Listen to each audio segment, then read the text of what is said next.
Welcome to the Hour of Happy, where ambition meets joy and big dreams don't come with apologies. I am Devin Roof, entrepreneur, marketing expert, and your inside source for what it really takes to build a life that you love.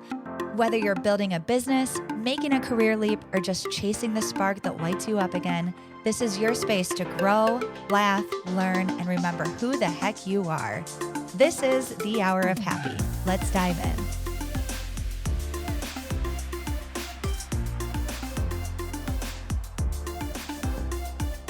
Welcome back to the Hour of Happy. I'm your host, Devin Roof.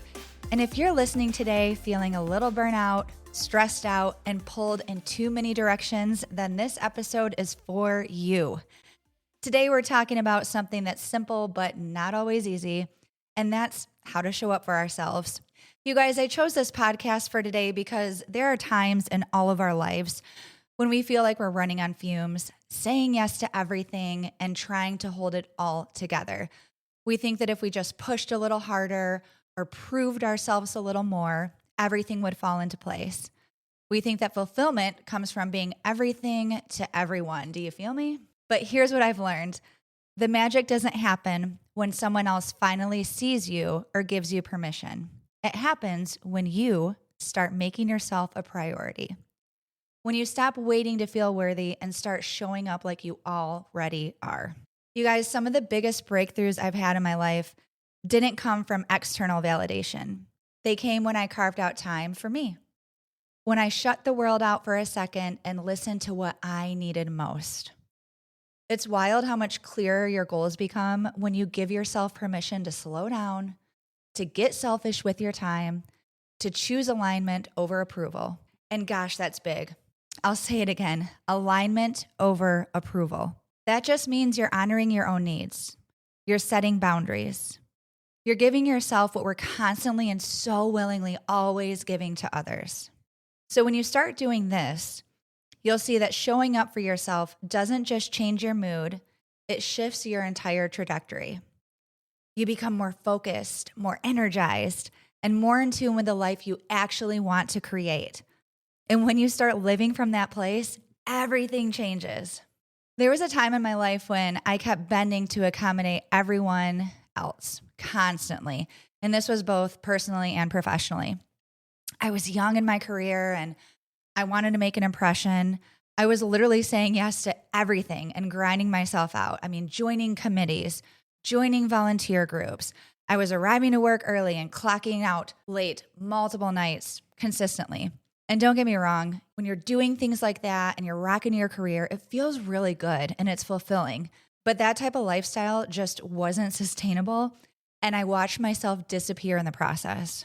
It wasn't until my life was flipped upside down that I actually thought for the first time ever, what is it that I want? What is important to me that I'm not willing to sacrifice anymore? Does that align with the work I'm doing or the career I want? So here's a question for you today. What would it look like to become the safest place that you know? What would it feel like to trust yourself more deeply than anyone else? And how would you feel if you did even just one thing for yourself today? If you've been waiting for a sign, well, my friends, this is it. Make that appointment, take that vacation, unfollow the account, launch the offer, say the thing you've been wanting to say. Because you guys, when you start supporting yourself and showing up for you, you'll notice something incredible. The world starts meeting you at that level. Your standards shift, your relationships evolve. You start attracting the people who reflect the love and respect that you are constantly giving to others. And when you make room for the right ones, those right people or things, you stop entertaining half-effort connections. You start seeing red flags for what they are instead of excuses to stay or play small. The people around you, your friends, your partners, clients, coworkers, they're going to sense that shift because when your inner voice grows stronger, your outer world adjusts to match it. And what happens next? The invitations you say yes to are more aligned with what you want. The conversations you have feel deeper. They're more nourishing. You're no longer begging for crumbs of validation or feel-good moments because you've become the one feeding your own soul. And that, my friends, is so freaking powerful. Just remember, the more you anchor into your own worth, the more the world mirrors that back to you in opportunities, relationships, and peace. So are you ready to make a power move? Start today by choosing yourself. You're allowed to prioritize your healing, your dreams, and your peace. And this isn't selfish. I know the world makes us feel like that sometimes, but when you're taking care of yourself first, you always show it better for everyone else around you. So if you're not sure how to do that or where to start, here are a few simple things you can try today. Set micro boundaries, or just boundaries in general. And I know that gets said a lot, but I don't want you to feel like you need to overhaul your whole life tonight. Start with small moments of self-respect. One thing I've been doing for the past few months is leaving at least 30 minutes in between my meetings. So when I'm scheduling out and booking meetings and things on my calendar, I always make sure to leave at least 30 minutes in between. No more back-to-backs. That extra time allows for some really, really good conversations with whoever I'm meeting with.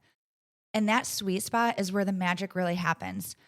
I found like I'm learning something about the people I'm meeting with, or whether it's personally something they're interested in, or a work project that I could possibly collaborate with them on. But those moments are small but mighty. But you have to make sure you're creating time for those to even happen. And I'm saying this and really drilling it home, you guys, because no joke, those moments have allowed me to move the needle more on things in my business than you wouldn't believe.